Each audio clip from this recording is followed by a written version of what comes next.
રામ રામ મિત્રો, આપણે દાતાર પર્વત અને ત્યાંની ગુફા વિશે તો સાંભળ્યું છે, પણ શું તમે જાણો છો કે આ પર્વતની ટોચ પર પથ્થરોની વચ્ચે એક એવી જગ્યા છે જ્યાં કુદરતનો સાક્ષાત ચમત્કાર જોવા મળે છે। ભયાનક ઉનાળો હોય, આકરો તડકો હોય તો એ પથ્થરમાંથી પાણી ખૂટતું નથી। આજે આપણે જઈ રહ્યા છીએ દાતારના વીરડા પર। દાતારની ગુફા સુધી પહોંચવા માટે તો પગથિયા છે, પણ આ વીરડા સુધી પહોંચવું એટલું સહેલું નથી।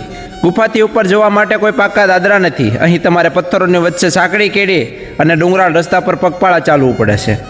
આ રસ્તો કઠિન છે, પણ જ્યારે તમે ઉપર પહોંચો છો ત્યારે જે દ્રશ્ય દેખાય છે તે તમારી બધી જ થકાવટ ઉતારી દેશે। આ રહ્યો એ પવિત્ર વીરડો। પથ્થરની ઉપર આ પાણી ક્યાંથી આવે છે એ આજે પણ એક વણ ઉકેલ્યું રહસ્ય છે।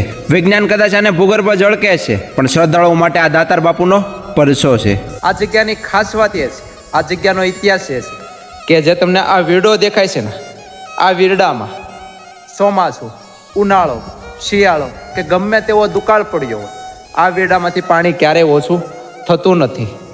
તો આમનું કારણ, આમની પાછળનો ઇતિહાસ કંઈક એવો છે કે જ્યારે દાતાર ભગવાન અહીંયા રહેતા હતા ત્યારે તેઓ અહીંયા પોતે આવતા હતા, અને અત્યારે આ વીરડાની એટલી માન્યતા છે કે અહીંયા લોકો આવે છે, પાણી પીવે છે, જેમના કારણે લોકોમાં એવી માન્યતા છે પોતાના દુઃખ દૂર થાય છે અને શરીરમાં રહેલા રોગો પણ દૂર થાય છે।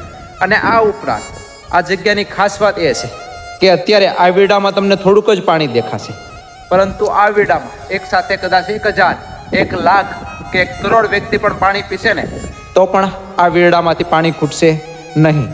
તો આવી જ તે દાતાર ભગવાનની એક અમૃત પ્રમાણે એક આ જે પ્રસાદી છે, ચાલો આપણે પણ તે પ્રસાદીને ગ્રહણ કરીએ। અને હા મિત્રો, તમે હંમેશા અહીંયા આવો એટલે તમને એક આવી કાસલી જોવા મળશે। હંમેશા આ કાસલીમાં જ પાણી પીજો, કારણ કે દરેક લોકો આ કાસલીમાં જ પાણી પીવે છે। જય દાતા।